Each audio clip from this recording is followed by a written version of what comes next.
Hey traders, it's Leaf West making a couple of videos tonight. The first one I'm going to do here is on open range trades. This chart I have up right now is Las Vegas Sands 3-minute chart, and white horizontal lines are the opening range that my software drew for me. A lot of stocks, well, a couple I was watching US Steel, which I actually did do a opening range pullback trade on, which I'm going to show you next. But Las Vegas Sands was another one. Again, the reason I was looking at this stock in particular was I liked the longer term setup and the potential for it to do well today.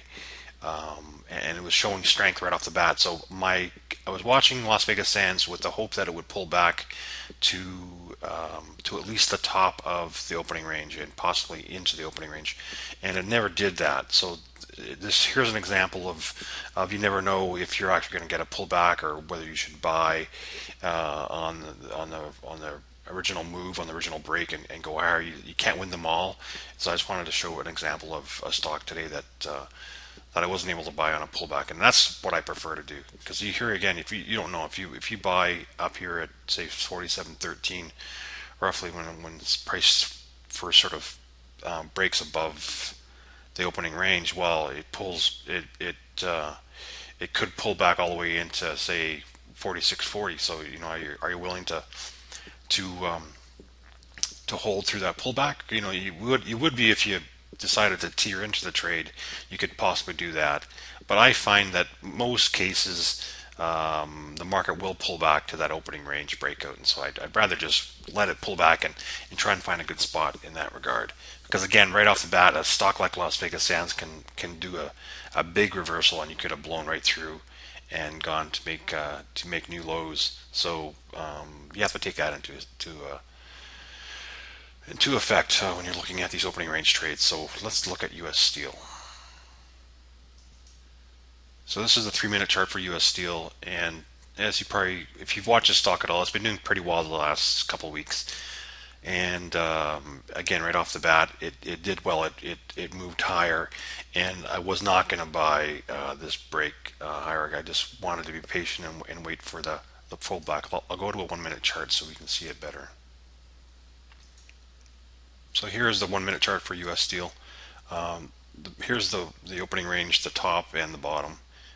Here's the start of the day. So again, price moved up pretty rapidly, as it does in US Steel when it gets on a roll, and it pulled back. And so I was waiting for it to pull back to the top of the opening range. The market was a bit weak here, so I did not set a limit order at the top, which sometimes I do.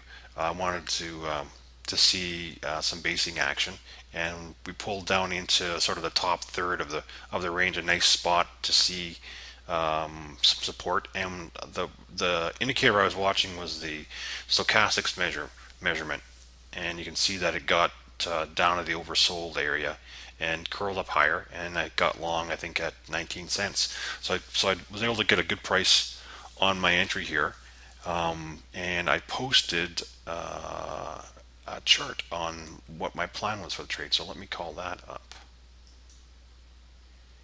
And here that is.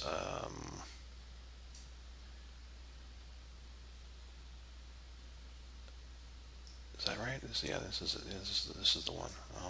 So my stop was here at 25.95. I was planning to add once we broke back above the 61.8% level on this pullback continuation sort of grid. And as it turned out, I did something a little bit different than that.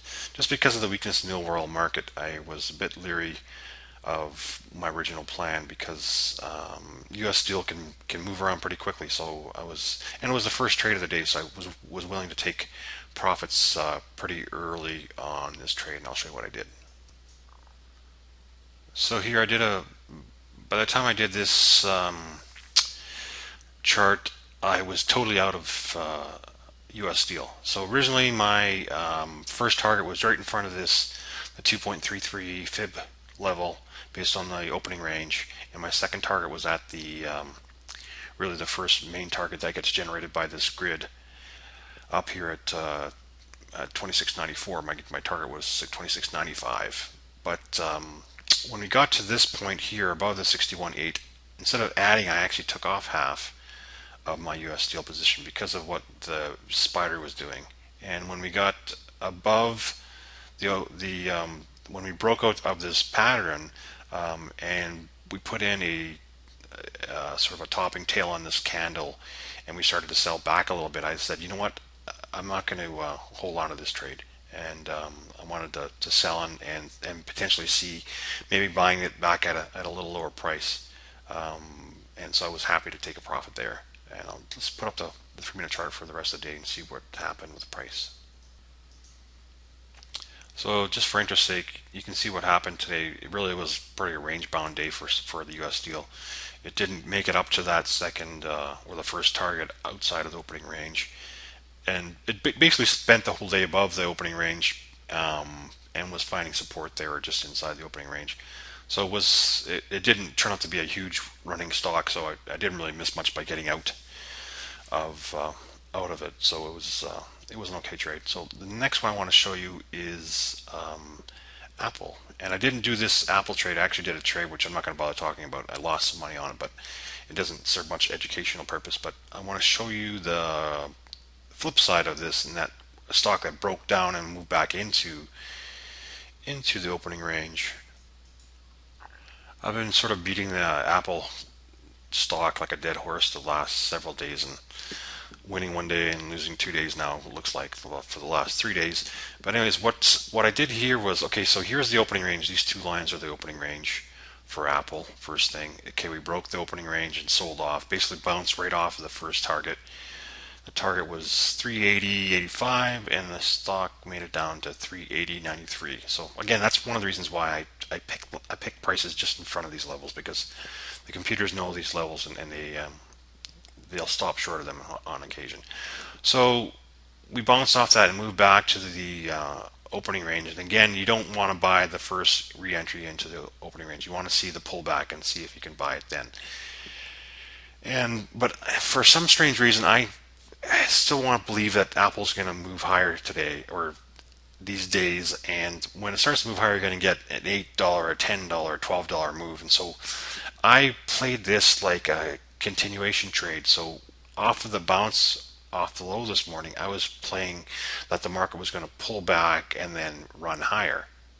So that's what I did. I drew a grid on that stock behavior, and instead of being unbiased, I was biased. I entered early. I entered up here, a small portion, a starter portion, and then my plan was to, well, let me put up the chart actually, because it shows it better than I can probably explain to you right now. All right, so here it was. So my bias was long. So I bought a small position in here around this 38.2% level, hoping that the moving averages would hold and it would move higher.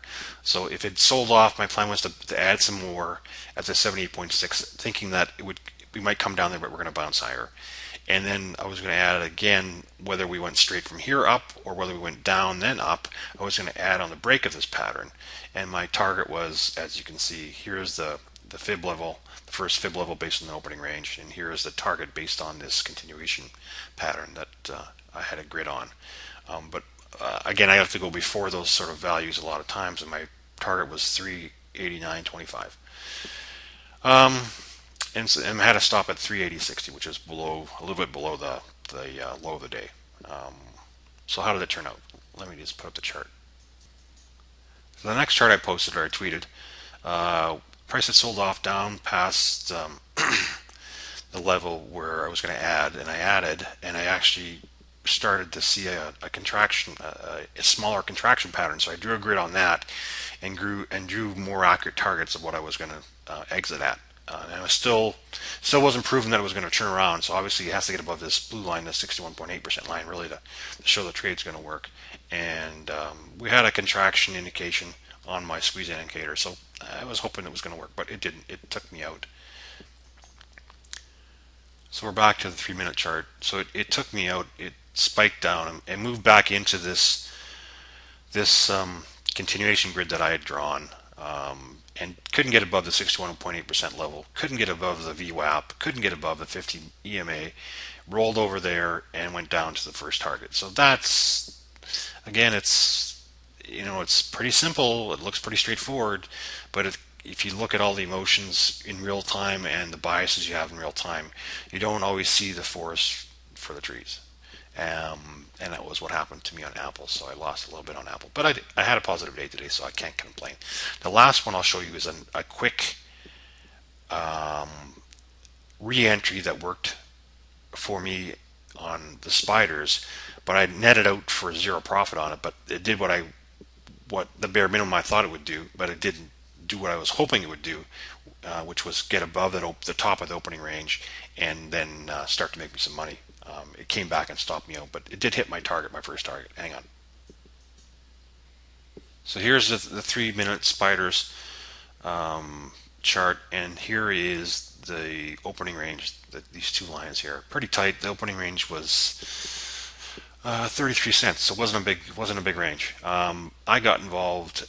Okay, so he sold off. It came back in and rolled over again, made a double bottom, which to me then means it's going to go back in the opening range for sure. So I got involved around 10 o'clock my time, around 11 o'clock Eastern time. Got I think it was 126.07 or something like that. So I let it confirm that it was going to stay in the opening range, and when it confirmed that, then my first target was for it to go to the other side of the opening range, which it will almost always do. And sure enough, it did that. And once it hit that level, I moved my stop up to break even, because the goal was not to make the 25 cents or whatever that I was sitting on in profit for the trade at that point. It was to see it break out and make it into a bigger trade. It didn't do that. It made, you can see, a shooting star candle, doji candle, and then reversed and came back and went to the other side of the opening trade, which meant I was stopped out for zero profit. So again, I got involved later on the spiders, made money on the spiders today, but it was actually a crazy day, and I did a lot of more trading than a lot more trades than I normally do. So I'm going to do a second video on that. So if you are watching this, try and watch the next one as well. Thanks.